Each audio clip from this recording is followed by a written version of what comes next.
গত 15/11/2024 থেকে 16/11/2024 তারিখ দুপুর 13 ঘটিকার মধ্যে যে কোনো সময় আলাদিপুর ইউনিয়নের রাঙামাটি ইফতি ফিলিং স্টেশন থেকে একটি ট্রাক্টর চুরি হয়, যার মালিক নিমাই চন্দ্র রায়। আমাদের কাছে এই তথ্যটি ছিল। এই তথ্যটির ভিত্তিতে কয়েকদিন ধরেই তথ্য প্রযুক্তির মাধ্যমে আমরা এটি নিয়ে কাজ শুরু করি এবং কাজ শুরুর এক পর্যায়ে আমরা মোহাম্মদ শফিকুল ইসলাম নামে একজনকে গ্রেপ্তার করি এবং তারই দেওয়া তথ্যের ভিত্তিতে আমরা পঞ্চগড় জেলা পর্যন্ত যাই। পঞ্চগড় জেলায় সেখানে গিয়ে আমরা পরবর্তী ট্রাকটি না পেলে পরবর্তীতে আবার আমরা ফুলবাড়ির রাজারামপুর ফকিরপাড়া গ্রামে আসি এবং সেখানে এসে মোহাম্মদ রুবেল মিয়া এবং রাশেদ মিয়াকে আমরা গ্রেপ্তার করি।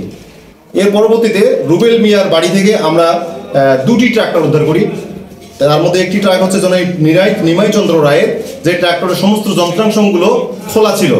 এর পরবর্তীতে এই যন্ত্রাংশের মধ্যে কয়েকটি চাকা, 4টি চাকা দিনাজপুরে বিক্রি করে দেয়।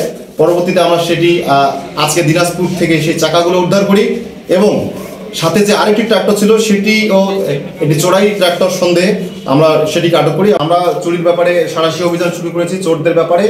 আগামীতে এই ফুলবাড়ি থানা এলাকায় যেন চুরির ঘটনা সংঘটিত না হয় সে ব্যাপারে আমরা ফুলবাড়ি থানা পুলিশ সর্বোচ্চ পরিমাণে সজাগ এবং সংঘবদ্ধ ট্রাক্টর চোরদের ব্যাপারে আমরা আমাদের সাঁড়াশি অভিযান যেটি চলছে সেটি অব্যাহত থাকবে।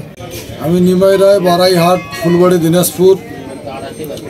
গত 15/11/2024 রাঙামাটি ইফতি ফিলিং স্টেশন হইতে আমার গাড়িটি রাখি আমি এবং 16/11/2024 দুপুর 1টার দিকে যেতে গাড়িতে আমার পাম্প থেকে নাই।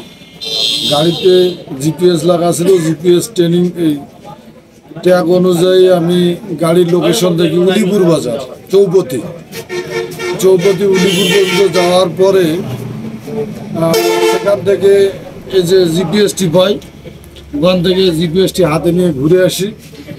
আসার পরে 16 তারিখ সন্ধ্যার দিকে থানায় একটি অভিযোগ করি, অজ্ঞাতনামা করার পরে পুলিশের সঙ্গে সর্বক্ষণ যোগাযোগ, বিভিন্ন রকম তথ্য আদান প্রদানের পরে গতকাল 4/12/2024 ভোর 3টার দিকে পুলিশ আমাকে ফোন দেয় যে গাড়িটা ফুলবাড়ির চামড়া গুদাম রুবেলের বাসায় মানে খণ্ড খণ্ড অবস্থায় পাওয়া যায়। রাত 3:30টার দিকে আমি রুবেল ভাইয়ের বাসায় যাই, যা দেখি পুলিশ সহ আরও লোকজন গাড়িটা মালামাল দেখতে পাই এবং ওখান থেকে বিভিন্ন ভ্যানে এবং ট্রলিতে করে মালটা আবার থানায় নিয়ে যায়। থানা হেফাজতে মালটা রাখি আমরা চলে আসি।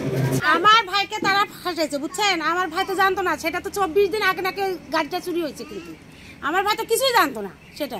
ওরা 2 দিন আগে আমার ভাই কোথায় যেন গেছে, ওরা আরে এখানে রাখে গেছে কি মালগুলো, তার জন্য তাকে ফাঁসা হয়েছে। কিন্তু শফিকুল, তারপরে হলো জব্বার চাচার বেটার নাম কি, রাশেদ, আর 2জনকে আমি চিনি না, কিন্তু আরো 3জন ছিল তার সাথে, কিন্তু ওগুলোকে আমরা চিনি না।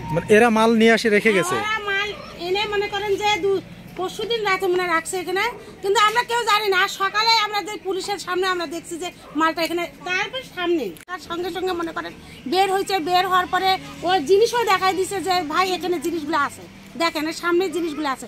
আমি সেগুলো নাড়িনি, তারা রেখে গেছে। আমি তো জানি না যে ওগুলো চুরির মাল না কিসের মাল রেখে গেছে। বড় বলছে যে আমরা আজকে নিয়ে যাবো, আজকে সকালে কিন্তু ওটা নিয়ে যাওয়ার কথা আমাদের। কিন্তু ওর ড্রাইভার, ওই গাড়ির ড্রাইভার, হ্যাঁ, মানে যেই গাড়িটা হারাইছে সেই গাড়ির ওই গাড়ি চালাতো। ও, ওই ড্রাইভারের নাম কি? শফিকুল। এটাই হচ্ছে সেই বাড়ি যে বাড়িতে রুবেল নামে একজন ড্রাইভার, যিনি ট্রলি চালান। এই বাড়ি থেকেই চোরাইকৃত ট্রলির মালামাল উদ্ধার করে পুলিশ আর কি।